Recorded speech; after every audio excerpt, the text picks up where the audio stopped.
అంటే మీరు విప్లవ రచయిత సంఘము నాయకులు కావడంతోనే మీపై చాలాసార్లు కూడా కుట్ర కేసులు అలాంటివి పెట్టి కూడా మిమ్మల్ని జైలు పాలు చేశారనేది కూడా ఒక వాదన ఉంది. ఎందుకంటే మరి విప్లవాల సంఘం చాలా స్పష్టంగా ప్రకటించుకొని మేము నక్సల్బరీ రాజకీయాలను బలపరుస్తాము, శ్రీకాకుళం ఉద్యమ ప్రేరణతో ఏర్పడ్డాము, ఓ చేతిలో పెన్ను ఓ చేతిలో గన్ను పట్టుకుని సుబ్బారావు పాణిగ్రాహి మాకు ప్రేరణ, మేము మార్క్సిజం లేని మా ఓయిజాన్ని మా ఆధార ప్రాపంచిక దృక్పథంగా ప్రకటిస్తాం, ఇంత స్పష్టంగా మా రాజకీయాలని చెప్పుకున్నాం కాబట్టి సహజంగానే మమ్మల్ని కుట్ర కేసులు పెట్టారు, మా సాహిత్యాన్ని నిషేధించారు, మమ్మల్ని జైళ్ళలో పెట్టారు.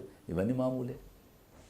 నిన్నగాక మొన్న సాయంత్రం మేము ఈ బూటకపు ఎన్కౌంటర్కు ఈ మారణకాండకు నిరసనగా ఎన్టీఆర్ భవన్ ముందర ప్రదర్శన చేశాము. మమ్మల్ని అరెస్ట్ చేసినారు.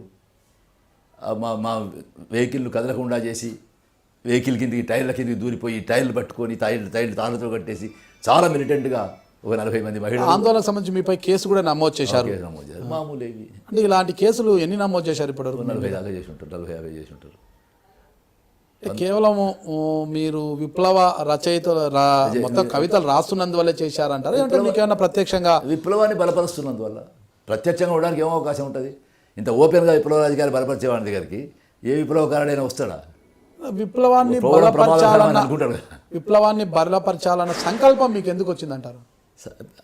నక్సల్బరీ శ్రీకాకుళ పోరాటాలతో ప్రభావితమై వచ్చింది. ముఖ్యంగా సుబ్బారావు పాణిగ్రాహి రచన చదివి వచ్చింది.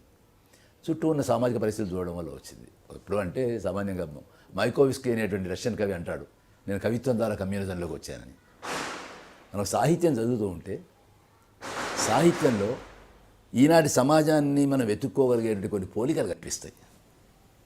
ఇప్పుడు ఉదాహరణకు ఇప్పుడు వాల్మీకి ఇట్లా చూస్తే ఓ 2 పిట్టలను వేటగాడు కొట్టి పడేయడం అనిపించింది. అది ఇంత అన్యాయంగా చంపేసిండే ఈ పిట్టలను అనిపించింది. మామూలుగా ఏం చెప్తారంటే అటువంటి కోపం నుంచి కవిత్వం వచ్చిందని చెప్తారు, శోకం నుంచి శ్లోకం వచ్చిందని చెప్తారు.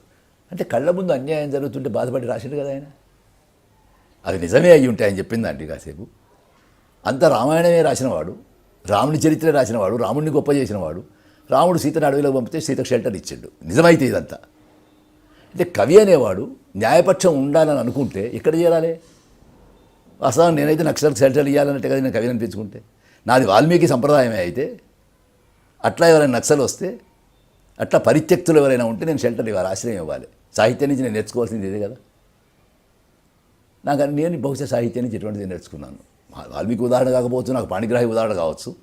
ఉదాహరణలు ఏమైనా కానీ కవి కర్తవ్యం, కష్టజీవికి ఇరువైపులా నిలబడమే కవి అనే నిర్వచనం శ్రీశ్రీ ఏదైతే చెప్పిండో, కష్టజీవికి ఇరువైపులా నిలబడమే కవి కర్తవ్యం అనే మాట నిజమైతే, లేదా శ్రీశ్రీ చెప్పినట్టు కాగితం మీద అక్షరానికి బలి అయిపోయాడని కుంపల్లి జనార్దన కూర్చొని నేను ఒక కాగితం మీద ఒక న్యాయం, ఇది న్యాయం జరగాలి అని రాస్తున్నా, న్యాయం మావోయిస్టులు చేస్తున్నారు, మరి నేను ఆ పక్షం ఉండాలి కదా. అన్యాయం ఇప్పుడు ప్రభుత్వాలు చేస్తున్నాయి, ఆ అన్యాయాన్ని నేను ఎదుర్కోవాలి కదా. ఉట్టి రాతలు రాసి ఏం ప్రయోజనం? రాయడమేమో అన్యాయాన్ని ఎదుర్కోవాలని రాసి నేను అన్యాయంలో షరీక్ అయితే నా రచనకి ఏం విలువ ఉంటుంది?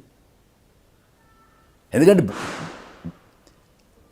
బ్లాక్ అండ్ బ్లూలో నువ్వు రాస్తున్నావు, నీ విశ్వాసాన్ని ప్రకటిస్తున్నావు. కాళోజీ అనేవాడు కవిత్వం అంటే ఏందిరా, నీ స్టేట్మెంట్ కదా అనేవాడు ఆయన. అయ్యో చాలా దుర్మార్గం జరిగిపోయింది అని రేపు కవిత రాసింది అనుకుంటే, మరి ఆ దుర్మార్గాన్ని ఎదుర్కొనే జీన్పాల్ శాస్త్రి అనేటువంటి ఒక తత్వవేత్త, గొప్ప మేధావి అంటాడు, ఒకసారి ఒక దాంట్లో సమస్య ఉన్నది నువ్వు గుర్తిస్తే దాని అర్థం నువ్వు పరిష్కారంలో కూడా ఉన్నావని. మీరు వెలుగులోకి పోవాలనుకున్నారండి, ఒక పెద్ద చీకటి టనెల్ ఉన్నది. ఈ చీకటి టనెల్కి ఇటువైపు మీరు ఉన్నారు. ఈ టనెల్ అంతా నడిచిపోతే బయట వెలుగు ఉన్నదని మీకు అనిపిస్తుంది. ఈ టనెల్ నడక తప్పదు కదా. కనుక ఒకసారి మీరు ఒక సమస్యలో ఉన్నారనుకుంటే మీరు ఒక పరిష్కారం వరకు నడవాల్సిందే. దాని కవి అయితే ఏమిటి, ఎవరైతే ఏంటి, ఎవరైనా పౌరులే కదా, ఎవరైనా ప్రజలే కదా. వీళ్ళకి కొమ్ములు లేవు కదా కవులకు. పోరాడే ప్రజలకు ఉన్నట్టే, పోరాడే ప్రజలు ఉన్నట్లే వీళ్ళు ఉన్నారు. ఆ ప్రజలకు ఒక్కొక్కరికి స్కిల్స్ ఉన్నాయి. ఒకళ్ళకి వడ్రంగం చేసే స్కిల్ ఉన్నది, ఒకళ్ళకి కమ్మరి పని చేసే స్కిల్ ఉన్నది, నాకు కవిత్వం రాసే స్కిల్ ఉన్నది. వాళ్ళకంటే ఏం గొప్ప?